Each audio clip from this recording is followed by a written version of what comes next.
You've been lying to everyone. Charlie. But you can't lie to me.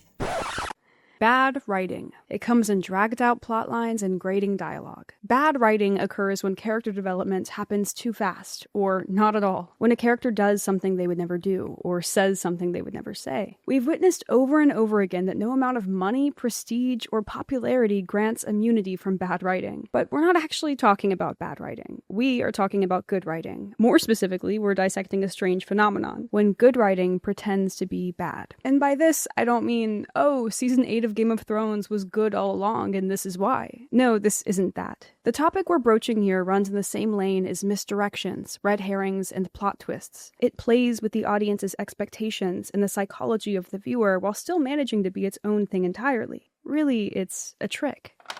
I call it the writer's gambit. We're going to look at some popular media to figure out what this strategy actually is, how writers and directors use it from outside the story, and why they'd want to in the first place. But first, a quick spoiler warning for the shows and movies we're going to cover and reference. Also, if you're logged in, please don't forget to like this video and subscribe. And candidly, I hate intros. In all of my videos, I feel like a horse at the gate, chomping at the bit, ready to go. But I do have one more thing to say before we start, which is... Hi! If you've seen my videos, you know me from my voice and my avatar, which... I don't know if this is going to be the standard from now on. I really might swing back and forth, I'm not sure, but it is really nice to kind of, I don't know, come on and lack a little bit of anonymity, so... Hi. Let's start with an example from Netflix's You. It's safe to say that generally, the parts of You that were poorly written were not written with the intention of being bad. They're just, bad. That's not to say the show as a whole is. Before The Cage became a meme and Joe used money to get out of everything, You was a good show. The first season had the strongest writing, but the second season became the fan favorite because it did something impressive. It reinvented a narrow formula in an exciting way. By design, You is not a mystery. We enter the show very certain of who the bad guy is, and who his victim will be. So when season 2 dropped at the tail end of 2019, fans were stunned by the reveal that Joe's latest obsession, Love Quinn, was just like him. Or at least the fans who didn't read the poster, which completely spoiled the twist with a tagline, "Meet your match." Seriously, why would they do that? Despite this, for the most part, the plot twist worked. The show managed to genuinely surprise its audience, giving the series new room to stretch its legs. And it accomplished this through bad writing. Basically, in season 2, Joe moves to LA and develops one of his trademarked obsessions on love. He rents an apartment close enough to spy on her, stalks her in person and on social media. He even gets a job at a Novrin, an Erewhon-inspired high-end grocery store where love works, and that her family owns. And this was all on brand for Joe. Then, something strange happens. Within a day or two of meeting each other, Love goes to Joe's apartment because she heard from Calvin, the manager at her parents' store, that Joe is sunburnt. So let's recap. Calvin tells Love that Joe is sunburnt. She gets his address from his job application and shows up uninvited, unannounced, at night to her employee's apartment. Hey, Brooklyn! I know you're in there. Let me in. I can help. First thought? Who does that?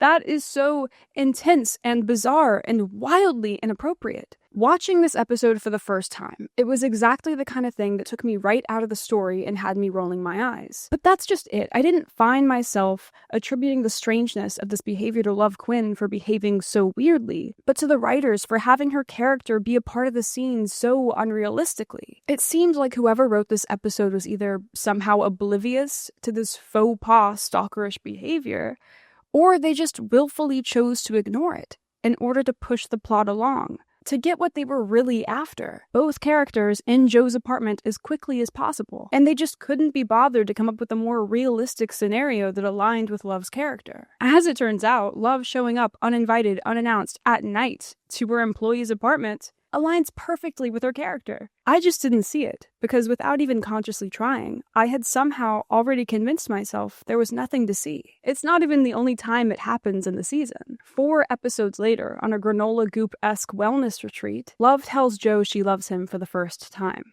Kind of. Is there another word we can use? Our word? I wolf you. I wolf you too.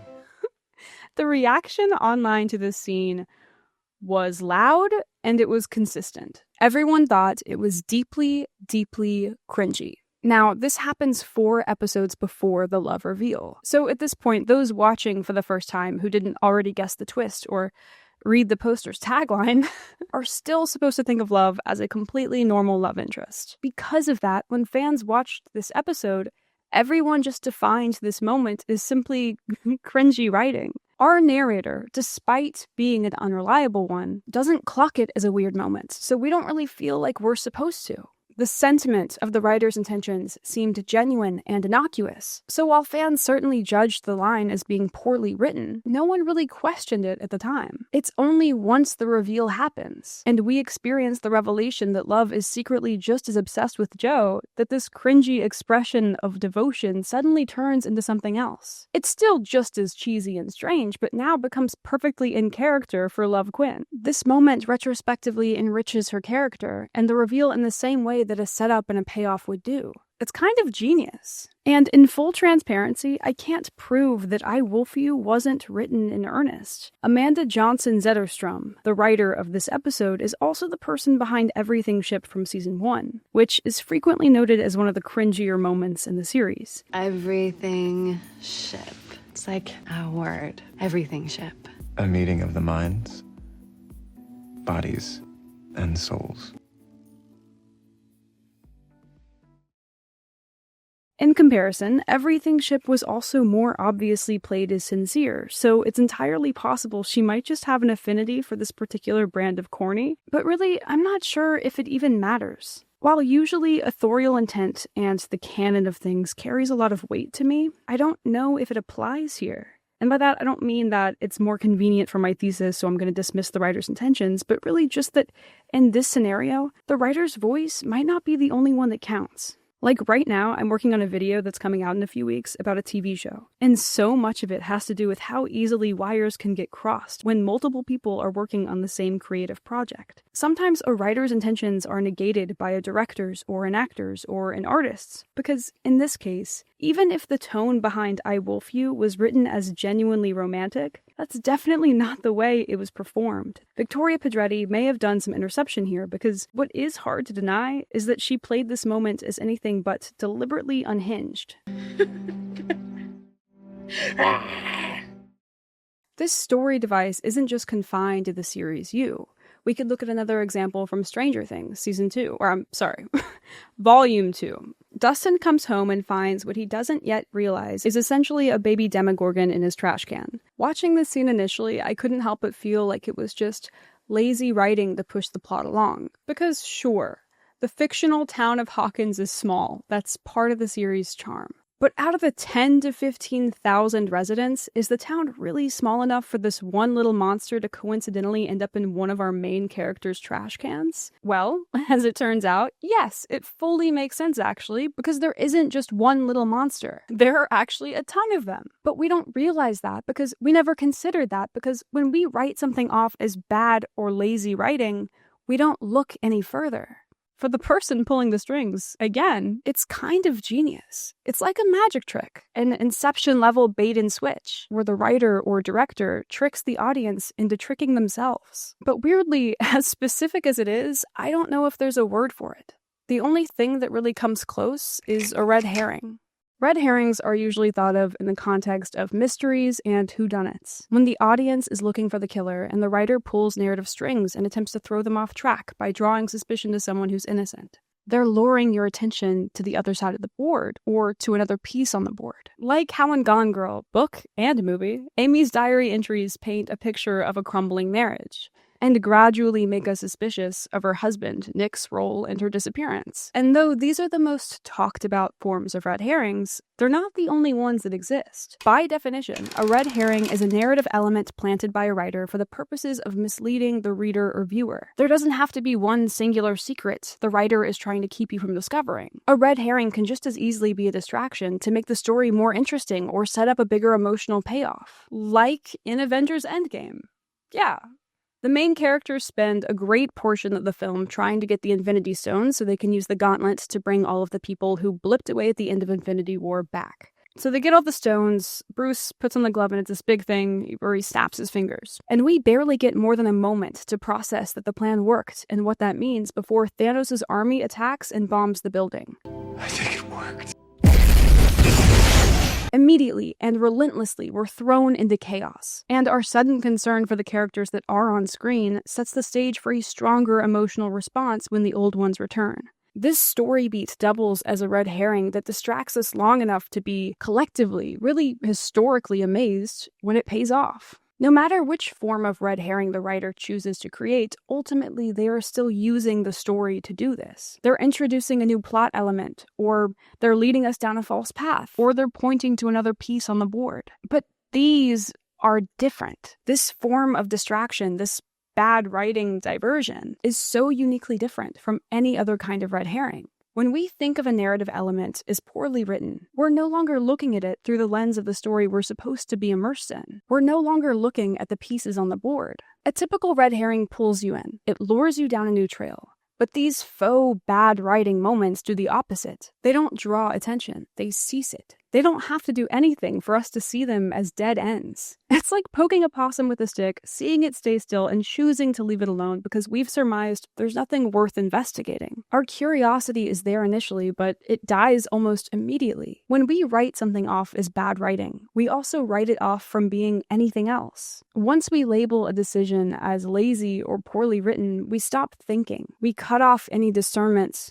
in relation to the characters or the story. It's not about the plot anymore. It can't be because we've already decided it's broken. That's how a writer's gambit works. It's a narrative element perceived as poor writing that lowers audiences' scrutiny, enabling the story to subvert expectations from outside its internal logic. Unlike traditional misdirection, which operates within the story's world, a writer's gambit manipulates the audience assumptions about the storytelling itself. If we really take it apart, what this comes down to is how we process narrative media. When we watch a movie, there's a moment where we sink into it. We know that's Timothée Chalamet, but at some point we let that thought drift to our peripheral vision, and we become fully immersed in the story. We hear his words, not as little Timmy Tim, but as Paul or Elio or whichever character he's playing. We still know none of it's real, obviously, but there comes a moment when we almost let ourselves forget it. There's a perceptible shift, a noticeable line we cross, like submerging underwater or falling asleep. Granted, in a moment we'll talk about how some genres toe the line of immersion. Horror movies and mysteries come with the implicit knowledge that the people behind the camera, behind the story, are trying to trick you.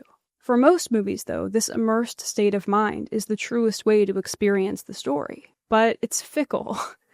There are disruptions that work their way in from outside of the narrative story that can take you out of it. Poor accents, terrible effects. They don't have to be bad. Maybe you're reciting a fun fact from behind the scenes, or you're trying to place where you've seen that actor before.